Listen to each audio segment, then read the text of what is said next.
जब सेवा से निवृत्त होकर हम एकांत में मंत्र जप कर रहे हैं तो ये चार बातें नहीं होनी चाहिए मंत्र जापक में या नाम जापक में। उस समय जिस समय हम बैठे हैं, पहला, नाम जप या मंत्र जप में जो ही हम माला प्रारंभ करते हैं तो सदगुरुदेव भगवान को प्रणाम करके मौन धारण करते हैं जब तक वो माला ना हो जाएगी। अत्यंत आवश्यक होने पर भी माला पूरी ही करनी है, तब बात करनी है मंत्र जाप में। ये नियम होना चाहिए। अगर ऐसा नहीं है तो फिर माला पुनः आपको प्रारंभ करनी पड़ेगी, उसे पूरा करने। बीच में रोक कर बात करके फिर आगे, ये नहीं चलेगा। ये दोष माना जाता है। माला पूरी होने तक वार्ता नहीं हो सकती। बोलना बीच में, पहला दोष। दूसरा, इधर उधर देख ऐसे माला जपने, मेरुदंड सीधी, नासाग्र दृष्टि ऐसे। जिसे नींद आने की संभावना है वो आंख मूंद के भजन करने मत बैठे।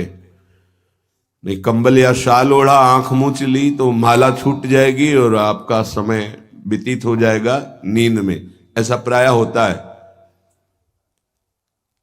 कठोर आसनों पे बैठ करके नींद ना आवे इसलिए नासाग्र दृष्टि रख के जप किया जाता है। उस मंत्र का ध्यान करते हुए आंख खुली हुई, बार बार पलक झपना ऐसे ऐसे, ये नहीं, नासाग्र दृष्टि रखते हुए मंत्र जप करते हुए बोलना नहीं। जैसे 11 माला का नियम दिया है गुरु मंत्र का, तो जिनकी विशेष विशेष सेवाएं हैं, जब आपको समय मिले, जितना मिले अधिक से अधिक आप मंत्र जाप करें। जब आप आसन पे बैठकर मंत्र जाप कर रहे हैं तो बोलना नहीं है, माला पूरी होने पर ही बात करें अगर कोई अत्यंत आवश्यक है। दूसरा, इधर उधर गर्दन हिलाना, देखना, ये नहीं। मेरुदंड सीधी, आंख खुली हुई, आंख मूंद के नहीं जपना। एक महाभागवत की पत्नी निरंतर भगवदाकार वृत्ति में रहती थी, तो उनके पति जब पूजा में बैठते तो आंख मूंद करके बैठते ध्यानस्थ से। एक बार उन्होंने पूछा, प्रभु आपके आंख मूंदने और आंख खोलने में अंतर पड़ता है क्या? तो उनका पड़ता है। तो बोले आपकी पूजा अधूरी। हम चाहे बाहरी दृष्टि में हो या आंतरिक दृष्टि में हो, एक ही चिंतन होना चाहिए। आंख खुली हो या आंख बंद, तभी सच्चा उपासक है। तीसरा, हिलना मंत्र जाप के समय। ये कीर्तन में हो सकता है, पद गायन में हो सकता है, लेकिन मंत्र जाप के समय हिलना नहीं, ये नहीं। गर्दन घुमाना, बात करना। चौथा, हंसते हुए प्रपंच की वार्ता करना, हंसी मजाक चल रही, बोलना मतलब उत्तर देना। चौथे में जो हंसते हुए प्रपंच वार्ता करना। बैठे कुर्सी में 3 लोग, माला हाथ में, प्रपंच की वार्ता। अपमान कर रहे हो माला का, मंत्र का। आप क्या कर रहे हो? उपहास कर रहे हो। 4 लोग जा रहे हैं, माला सरक रहा है, बातचीत कर रहे, तो माला सरकाने से थोड़ी भगवत प्राप्ति होगी। जो माला की एक भी मन का नाम और मंत्र से खाली ना जाए, उसका चिंतन करते हुए, वो आंतरिक चिंतन को बढ़ाने के लिए माला है। माला सरकाने से थोड़ी भगवत प्राप्ति होती है। माला की मनका के सहारे से हम प्रत्येक मंत्र का चिंतन करके, उसका श्रवण करके, मनन करके, तब फिर आगे बढ़ते हैं। ये थोड़ी कि जल्दी जल्दी। किसी किसी की माला को तो देखते हैं कि इतनी रफ्तार से कैसे चल सकती है। अगर हम केवल राधा नाम भी जपें तो इतनी रफ्तार से नहीं चल सकता, क्योंकि हमें लिखना है राधा राधा। फिर अष्टादशाक्षर मंत्र या 12 मंत्र, फिर इन मंत्रों को तो कैसे आप इतनी जल्दी, कैसे बिना अक्षर मात्रा दर्शन के कैसे आप मन का सरका दिए? 11 माला बहुत होते हैं। अगर जिस पद्धति से कहते 11 माला कर लो तो बहुत जल्दी मानसिक सिद्धि प्राप्त हो जाए। सामने मंत्र लिखा हुआ है, हर बार नवीन मंत्र की रचना कर रहे हैं। हर मन के पे, एक मन के पे पूरा मंत्र लिखा, फिर एक मन के पे पूरा मंत्र, फिर मन। देखो मन कहां भाग के जाएगा। मन निर्विषय हो जाएगा, सच्चिदानंद की तरफ दौड़ पड़ेगा मन। जब के समय किसी को उत्तर देना, इधर उधर देखना, शरीर को हिलाना, हंसते हुए हंसी मजाक वार्तालाप करना, 4 बातें जब में निषेध है। जब काले न भासेत नान्यानि प्रेक्षेत बुधा न कंपेत शिरोग्रीवाम दंता नैव प्रकाशयेत। 4 बातें। ये हंसी मजाक, 2 साधक चल रहे रास्ते में, माला भी चल रहा, हंसी मजाक। तुम्हारे पास समय कैसे, तुम्हारा माला कैसे चल रहा है, तुम वार्ता कर रहे हो, हंसी मजाक कर रहे हो, ऐसा नहीं, इतने सिद्ध नहीं हो गए हो। जो शास्त्र जब काले न भाषेत नान्यानि प्रेक्षित बुधा न कंपेत शिरोग्रीवाम दंतान नैव प्रकाशयेत। माला जपते समय ये ऐसे हिलना डुलना, शांत, हंसी मजाक, न दंतान नैव प्रकाशयेत, दांत नहीं दिखाई देने चाहिए। गुरु मंत्र के समय तो मुख से वायु भी नहीं निकलनी चाहिए, मुख से।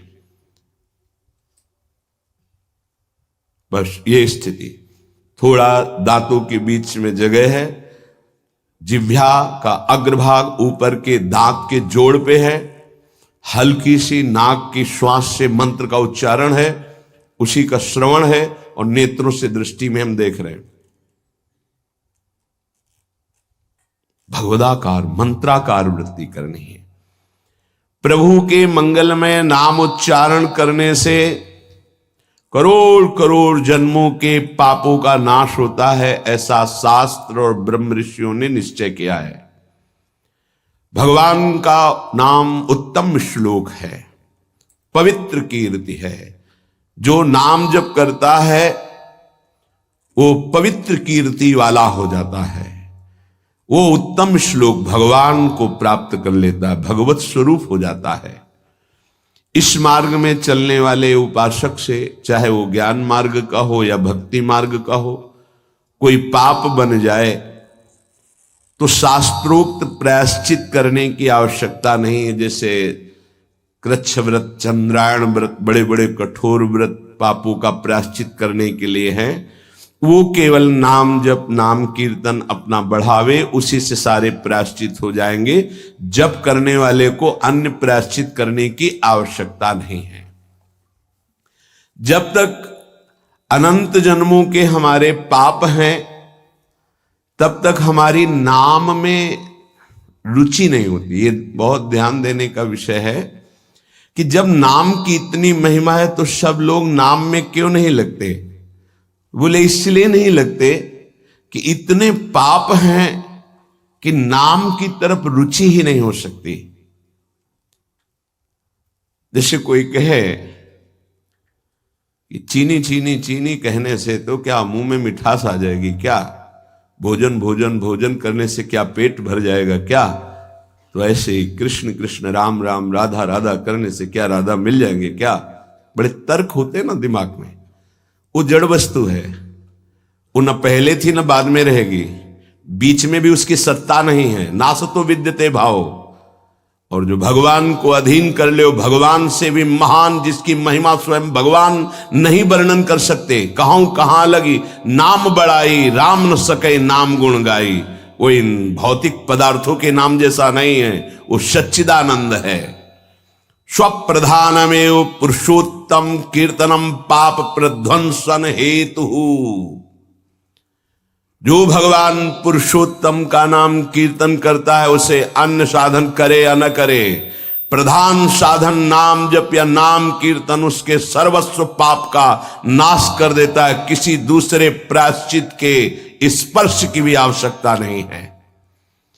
केवलमेव हरि कीर्तनम कृष्ण पापक्ष हेतु नान्य समुचितम नतरा मन्यांग भूतम। केवल नाम जप नाम कीर्तन संपूर्ण पाप और पाप प्रवृत्ति को विध्वंस कर देता है। अन्य किसी साधन के अंगभूत की आवश्यकता नहीं है। हो रहा है अच्छा, नहीं हो रहा तो चिंता की बात नहीं है। संपूर्ण पाप और पाप प्रवृत्ति का नाश करने के लिए केवलमेव हरि कीर्तनम, केवल भगवन नाम कीर्तन, भगवन नाम जप। नरक हेतु संस्कारः प्रायश्चित्त निर्वत्ते न सजाति योत्पादकः भक्त्या पुनरुभव विधोपीति भक्तेरे वात्यंतिक शुद्ध हेतुत्वम न कर्मणाम। जैसे निश्चित हो चुका है आपके पाप कर्म से बन चुके कि नरक जाना है, निश्चित हो चुका है, अब उसको मिटा सकता है तो केवल नाम जप मिटा सकता है, दूसरा कोई साधन नहीं। न कर्मणाम, कोई ऐसा कर्म नहीं कि तुमको रोक सके नरक जाने से, ऐसे आचरण बन गए। तो बोले नरक का हेतुभूत जो कर्म हुआ, जो पाप जमा हुए, उसमें भस्म करने के लिए और भी प्रायश्चित हो सकते हैं, लेकिन उसकी जो वासना है, जो संस्कार है, जो पाप प्रवृत्ति है, वो किसी में नष्ट करने की सामर्थ्य नहीं, किसी कर्म में, वो केवल नाम जप में है। नाम बड़े बड़े पापों को विध्वंस करके पाप की वासना, संस्कार, प्रवृत्ति का नाश कर देता है। या पशुओं की सेवा, संस्कार निवृत्त हो जाना है बहुत कठिन बात है, पाप निवृत्त होने के तो बहुत साधन बताए गए हैं। अतः एकमात्र नाम जप, नाम कीर्तन पाप प्रवृत्ति, पाप संस्कार, संस्कारों की निवृत्ति कर देता है। अत्यंत शुद्धि साधन मावृत्ति गुणकम कृष्ण कीर्तनम अत्यंत शुद्धिश्च सह वासनाभि पापानां परिक्षयः भविष्यद्भिः पापैरनुपश्लेषः फलमावृतिः प्रारब्ध परिक्षये च युक्तमेवावृत्तोपेक्षणम्।